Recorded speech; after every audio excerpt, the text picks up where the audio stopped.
Live TV li gën a fës ci bopp xabaar yi nag dañ koy door rek tànki nemmeeku yi nga xamante ne rek ndaw yi Moussa Fall yi daal dinañ koy amal nag ginnaaw màggalu Touba gi ay ñaari fan dox rek ci diggante ak moom ñoom nag dem nañ rek ci dëkk bu sell ba di Touba Mbacké ci ab waxtaan bi yaatu rek bu ñu sëkk ak ki nga xamante moom mooy xalifa général des mourides sëñ Mountakha Bassirou Mbacké yàlla na fi yàgg lool te wér moom nag la mu daal di xam ne rek ma ngay sàkku jàmm bu baax que ne nag lépp loo xamante ne rek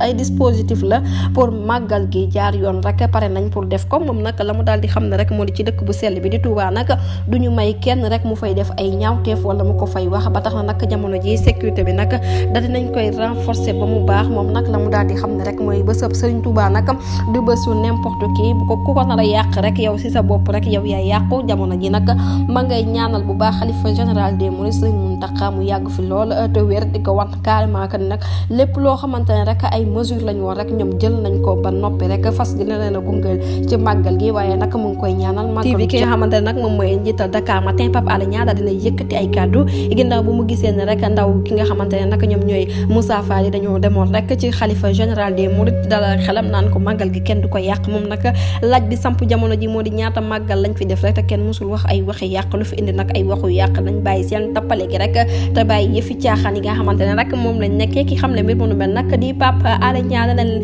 kii di Amadou Ba nag mel ni ku koy feeru rek moom Amadou Ba Pastef moom moo di ne nag li nga xamante ne jamono ji moom la ñuy annoncé noonu jëmale ko nag ci événement yi nga xamante ne moom moo fi nar a am du dara rek ay pexe yoo xamante ne rek moom lañ nar a inventé wala ay jëf yu ñaaw yoo xamante ne rek moom la ñuy waajal inventé moo tax rek ñuy def mbir mi nu mel waaye nag dañoo jàpp ne rek ab stratégie dong la bu yeboo rek ñu dem toog te xam ne pouvoir bi nag naan nañ bu baax seeni pexe jërë ngeen jëf ci teewlu bi bu leen fàttee abonné bés cloche de notification ngir amaa yeneen i info